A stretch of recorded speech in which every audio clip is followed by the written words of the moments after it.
Good evening. Let's read a bit more. It's 8 p.m. So let's finish this NBC radio. This kind of radio network is a part of the USA history before the Second World War. But that's a big subject. You cannot read about old radio station next 2 weeks. So let's finish NBC. I don't know what to read next, but let's just read it. If I not do it now, I will never do it.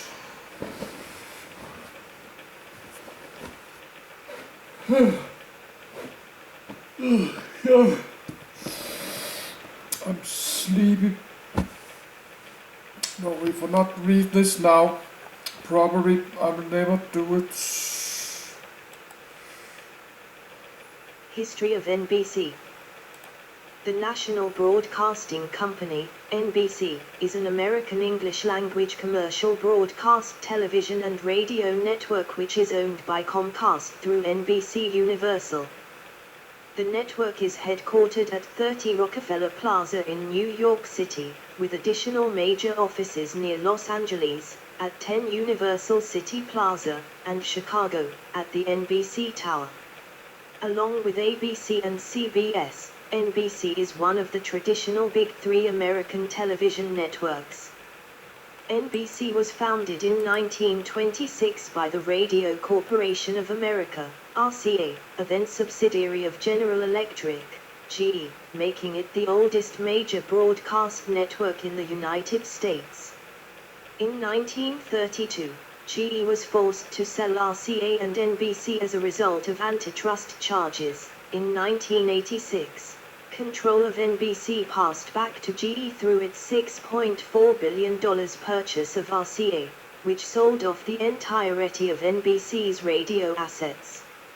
In 2003, French media Vivendi merged its assets with GE to form NBC Universal.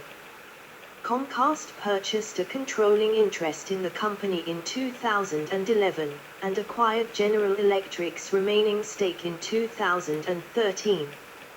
Radio, edit. Earliest stations, WEEF and WJZ, edit. During a period of early broadcast business consolidation, radio manufacturer Radio Corporation of America, RCA, acquired New York City radio station WEEF from American Telephone and Telegraph, AT&T. Westinghouse, a shareholder in RCA, had a competing outlet in Newark Pioneer station WJZ, no relation to the radio and television station in Baltimore currently using those call letters, which also served as the flagship for a loosely structured network. This station was transferred from Westinghouse to RCA in 1923, and moved to New York City. WEEF acted as a laboratory for AT&T's manufacturing and supply outlet Western Electric, whose products included transmitters and antennas. The Bell system, AT&T's telephone utility, was developing technologies to transmit voice and music-grade audio over short and long distances, using both wireless and wired methods. The creation of WEEF in 1922 offered a research and development center for those activities. WEEF maintained a regular schedule of radio programs, including some of the first commercially sponsored programs, and was an immediate success. In an early example of chain or networking broadcasting, the station linked with outlet company owned JA in Providence, Rhode Island, and with AT&T's station in Washington, D.C., CAP. New parent RCA saw an advantage in sharing programming, and after getting a license for radio station WRC in Washington, D.C., in 1923, attempted to transmit audio between cities via low-quality telegraph lines. AT&T refused outside companies access to its high-quality phone lines. The early effort fared poorly, since the uninsulated telegraph lines were susceptible to atmospheric and other electrical interference. In 1925, AT&T decided that WEF and its embryonic network were incompatible with the company's primary goal of providing a telephone service. AT&T offered to sell the station to RCA in a deal that included the right to lease AT&T's phone lines for network transmission. Red and Blue Networks, edit. Main articles, NBC Radio Network and Blue Network. RCA spent $1 million to purchase WEF and Washington's sister station CAP, shutting down the latter station, and merged its facilities with surviving station WRC. In late 1926, it subsequently announced the creation of a new division known as the National Broadcasting Company. Its official corporate name was National Broadcasting Company, Inc. The division's ownership was split among RCA, a majority partner at 50%, its founding corporate parent General Electric, which owned 30%, and Westinghouse, which owned the remaining 20%. NBC officially started broadcasting on the 15th of November, 1926. WEF and WJZ, the flagships of the two earlier networks, were operated side by side for about a year as part of the new NBC. On the 1st of January, 1927, NBC formally divided their respective marketing strategies. The Red Network offered commercially sponsored entertainment and music programming. The Blue Network mostly carried sustaining or non-sponsored broadcasts, especially news and cultural programs. Various histories of NBC suggest the color designations for the two networks came from the color of the pushpins NBC engineers used to designate affiliate stations of WEF, red, and WJZ, blue, or from the use of double-ended red and blue colored pencils. On the 5th of April, 1927, NBC expanded to the West Coast with the launch of the NBC Orange Network, also known as the Pacific Coast Network. This was followed by the debut of the NBC Gold Network, also known as the Pacific Gold Network, on the 18th of October, 1931. The Orange Network carried Red Network programming, and the Gold Network carried programming from the Blue Network. Initially, the Orange Network recreated Eastern Red Network programming for West Coast stations at KPO in San Francisco. In 1936, the Orange Network affiliate stations became part of the Red Network, and at the same time, the Gold Network became part of the Blue Network. In 1927, NBC moved its operations to 711 Fifth Avenue in Manhattan, occupying the upper floors of a building designed by architect Floyd Brown.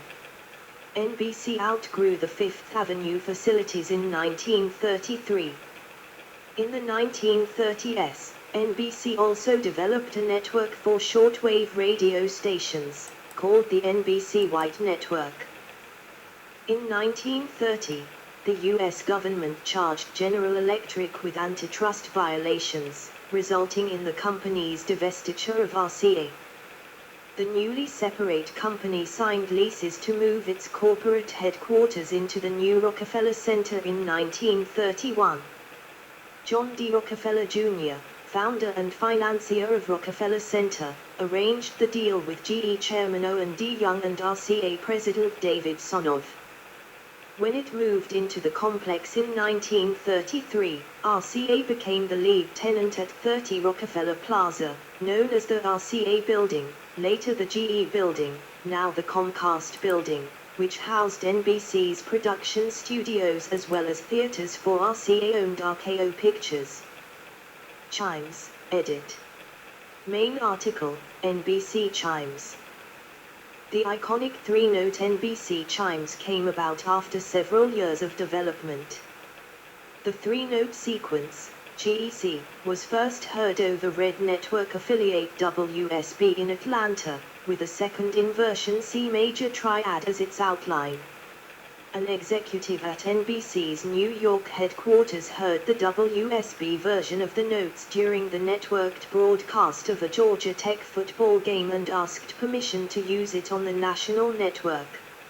NBC started to use the chime sequence in 1931, and it eventually became the first audio trademark to be accepted by the U.S. Patent and Trademark Office.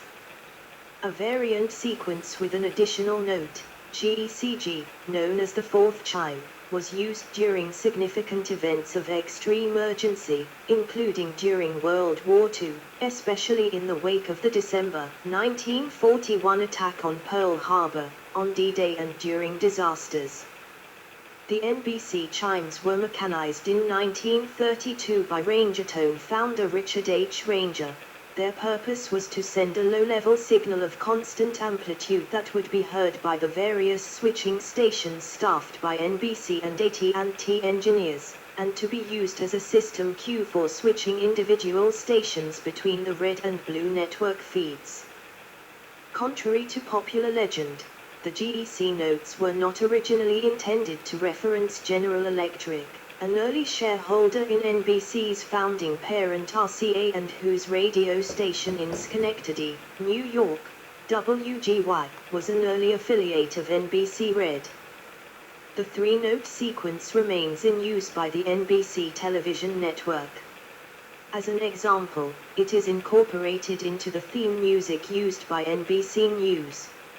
In the late 1930s, Baltimore and Ohio Railroad, B&O, reached an agreement with NBC for B&O to be allowed to use NBC's tones to summon the railroad's passengers to dinner on its trains. New beginnings, the Blue Network becomes ABC, edit. Further information, Blue Network and American Broadcasting Company. NBC Tower in Chicago. In 1934, the Mutual Broadcasting System filed a complaint to the Federal Communications Commission, FCC, following the government agency's creation, claiming it ran into difficulties trying to establish new radio stations in a market largely controlled by NBC and the Columbia Broadcasting System, CBS. In 1938, the FCC began a series of investigations into the monopolistic effects of network broadcasting. A report published by the Commission in 1939 found that NBC's two networks and its owned and operated stations dominated audiences, affiliates and advertising in American radio. This led the Commission to file an order to RCA to divest itself of either NBC Red or NBC Blue. After Mutual's appeals were rejected by the FCC, RCA filed its own appeal to overturn the divestiture order. However, in 1941, the company decided to sell NBC Blue in the event its appeal was denied. The Blue Network was formally named NBC Blue Network, Inc. and NBC Red became NBC Red Network, Inc. for corporate purposes. Both networks formally divorced their operations on the 8th of January, 1942, with the Blue Network being referred to on air as either Blue or Blue Network, and Blue Network Company, Inc. serving as its official corporate name. NBC Red, meanwhile, became known on air as simply NBC. Investment firm Dillon, Read & Company placed a $7.5 million bid for NBC Blue, an offer that was rejected by NBC executive Mark Woods and RCA president David Sonoff. After losing on final appeal before the U.S. Supreme Court in May 1943, RCA sold Blue Network Company, Inc. for $8 million to the American Broadcasting System, a recently founded company owned by Lifesavers magnate Edward J. Noble.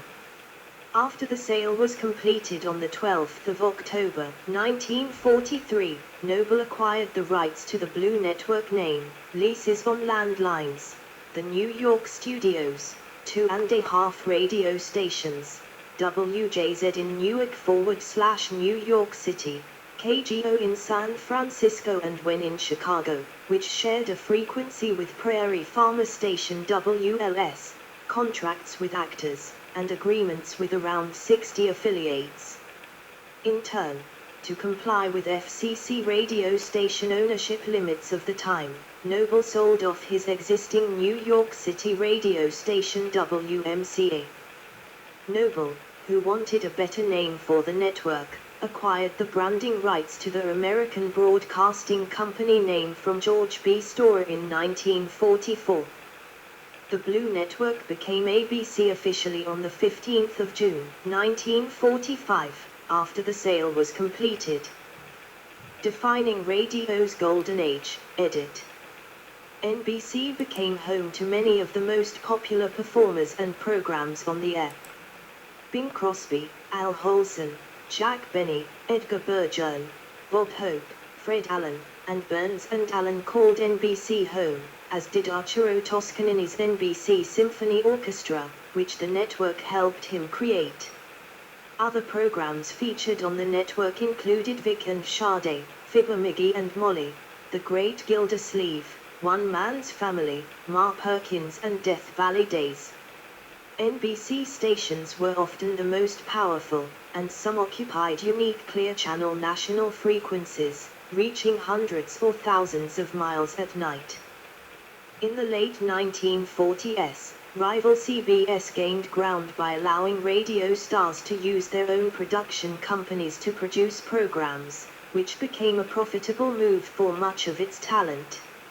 In the early years of radio, stars and programs commonly hopped between networks when their short-term contracts expired.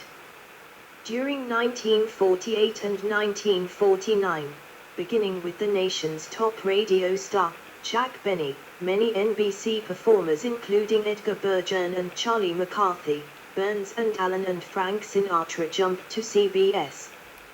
In addition, NBC stars began migrating to television, including comedian Milton Bull, whose Texaco Star Theater on the network became television's first major hit. Conductor Arturo Toscanini conducted the NBC Symphony Orchestra in 10 television concerts on NBC between 1948 and 1952. The concerts were broadcast on both television and radio, in what perhaps was the first such instance of simulcasting. Two of the concerts were historic firsts: the first complete telecast of Beethoven's Symphony No. 9, and the first complete telecast of Verdi's Aida, starring Hervé Nelly and Richard Tucker, performed in concert rather than with scenery and costumes. Aiming to keep classic radio alive as television matured, and to challenge CBS's Sunday night radio lineup, which featured much of the programs and talent that had moved to that network following the defection of Jack Benny to CBS, NBC launched The Big Show in November 1950. This 90-minute variety show updated radio's earliest musical variety style with sophisticated comedy and dramatic presentations. Featuring stage legend Tallulah Bankhead as hostess, it lured prestigious entertainers, including Fred Allen, Groucho Marx, Lauritz Melchior, Ethel Barrymore, Louis Armstrong, Ethel Merman, Bob Hope, Danny Thomas, Douglas Fairbanks Jr. and Ella Fitzgerald. However, The Big Show's initial success did not last despite critical praise, as most of its potential listeners were increasingly becoming television viewers. The show lasted 2 years, with NBC losing around $1 million on the project. The network was only able to sell advertising time during the middle half hour of the program each week. NBC's last major radio programming push, beginning on the 12th of June, 1955, was Monitor, a creation of NBC President Sylvester Pat Weaver, who also created the innovative programs Today, The Tonight Show and Home for the companion television network. Monitor was a continuous all-weekend mixture of music, news, interviews, and features, with a variety of hosts including well-known television personalities Dave Garroway, Hugh Downs, Ed McMahon, Joe Garagiola, and Gene Rayburn. The Potpourri show tried to keep vintage radio alive by featuring segments from Jim and Marion Jordan, in character as Fibber McGee and Molly, Peg Lynch's dialogue comedy Ethel and Albert, with Alan Bunce, and iconoclastic satirist Henry Morgan. Monitor was a success for a number of years, but after the mid-1960s, local stations, especially those in larger markets, were reluctant to break from their established formats to run non-conforming network programming. One exception was Toscanini, the man behind The Legend, a weekly series commemorating the great conductor's NBC broadcasts and recordings which ran for several years beginning in 1963. After Monitor ended its 20-year run on the 26th of January, 1975, little remained of NBC network radio beyond hourly newscasts and news features, and Sunday morning religious program The Eternal Light. Decline, edit. On the 18th of June, 1975, NBC launched the NBC News and Information Service, NIS, which provided up to 55 minutes of news per hour around the clock to local stations that wanted to adopt an all-news radio format. NBC carried the service on WRC in Washington, and on its owned and operated FM stations in New York City, Chicago and San Francisco. NIS attracted several dozen subscribing stations, but by the fall of 1976, NBC determined that it could not project that the service would ever become profitable and gave its affiliates 6 months' notice that it would be discontinued.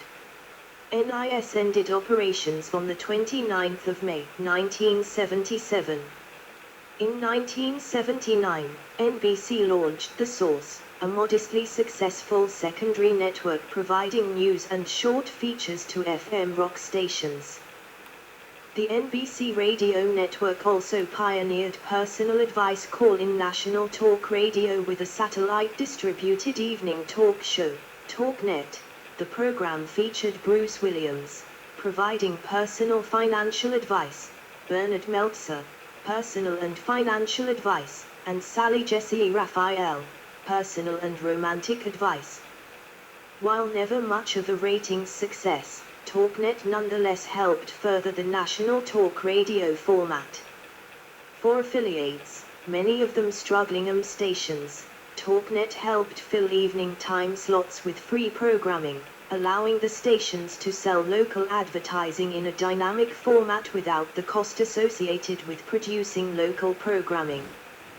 Some in the industry feared this trend would lead to increasing control of radio content by networks and syndicators. Sale and dissolution, edit. GE reacquired RCA at the end of 1985, then announced their intent to sell off RCA's non-broadcast assets and NBC's radio holdings. After a failed attempt to sell the entire radio unit to Westinghouse Broadcasting, Culver City, California-based syndicator Westwood One, which already owned the Mutual Broadcasting System, bought the NBC radio network, The Source, NBC TalkNet and NBC Radio Entertainment, along with leases to the radio network's facilities, for $50 million, equivalent to $138 million in 2024. The radio stations were sold off in multiple transactions between 1988 and 1989, including MS Communications, Westinghouse and Susquehanna Radio Corporation. By January 1989, Westwood One announced NBC Radio News would move to Mutual's Arlington, Virginia, facility. Engineering operations followed along with the affiliate relations department. Further consolidation in 1992 saw Mutual and NBC newscasts jointly produced in overnights and weekends, and both networks airing generic sportscasts through the weekend. After Westwood One purchased Unister Radio Networks from Infinity Broadcasting in 1994, Infinity purchased 25% of Westwood One, becoming its largest shareholder and assuming control. Infinity would then be acquired by Westinghouse Electric Corporation, now the parent of newly merged CBS /Westinghouse Broadcasting, for $5 billion in June 1996, equivalent to $10 billion in 2024, with the CBS radio network also falling under Westwood One management. The Mutual /NBC newsroom in Arlington closed on the 31st of August 1998, with CBS Radio News originating Mutual and NBC newscasts from New York. These NBC-branded newscasts produced by CBS were then restricted to Morning Drive, ET, on weekdays beginning on the 17th of April, 1999, concurrent with Westwood One retiring the Mutual name outright. Remaining NBC affiliates were offered CNN radio newscasts at all other times. Westwood One would continue to feature NBC-branded programming, partnering with NBC News to launch NBC News Radio on the 31st of March, 2003, anchored by NBC and MSNBC talent, but limited to 1-minute newscasts on weekdays. An audio simulcast of Meet the Press was also distributed by Westwood One starting in 2004 and continues to this day. Following a 2007 buyout, Westwood One was merged into Oaktree Capital Management's Triton Media subsidiary Dial Global in 2011, taking that syndicator's name. Dial Global ended distribution of CNN radio newscasts and made NBC News Radio a full-time operation in April 2012, with most CNN affiliates switching to NBC. NBC Sports Radio was launched that September as a Dial Global /NBC Sports joint venture. NBC Sports Radio ended 24/7 programming at the end of 2018, and was shut down outright in March 2020. Cumulus Media acquired Dial Global in 2013, which reverted to the Westwood One name and was merged into Cumulus Media Networks.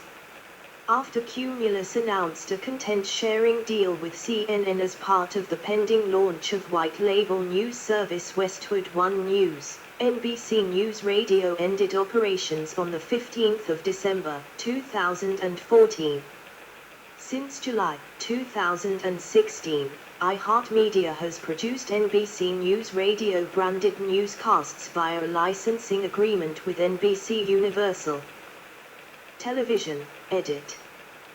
For many years, NBC was closely identified with David Sonoff, who used it as a vehicle to sell consumer electronics. RCA and Sonoff had captured the spotlight by introducing all electronic television to the public at the 1939-40 New York World's Fair, simultaneously initiating a regular schedule of programs on the NBC RCA television station in New York City. President Franklin D. Roosevelt appeared at the fair before the NBC camera, becoming the first U.S. president to appear on television on the 30th of April, 1939. An actual, off-the-monitor photograph of the FDR telecast is available at the David Sonoff Library. The broadcast was transmitted by NBC's New York television station W2XBS Channel 1, later WNBC-TV, now WNBC, Channel 4, and was seen by about 1,000 viewers within the station's roughly 40-mile, 64 kilometers, coverage area from its transmitter at the Empire State Building. The following day, May the 1st, 4 models of RCA television sets went on sale to the general public in various department stores around New York City, which were promoted in a series of splashy newspaper ads. Du Moulin Laboratories, and others, had actually offered the first home sets in 1938 in anticipation of NBC's announced April 1939 television launch. Later in 1939, NBC took its cameras to professional football and baseball games in the New York City area, establishing many firsts in television broadcasting. Reportedly, The first NBC television network program was broadcast on the 12th of January, 1940, when a play titled Meet the Wife was originated at the W2XBS studios at Rockefeller Center and rebroadcast by W2XB/W2XAF, now WRGB, in Schenectady, which received the New York station directly off-air from a tower atop a mountain and relayed the live signal to the Capital District. About this time, occasional special events were also broadcast in Philadelphia, over W3XE, later called WPTZ, now known as KYW.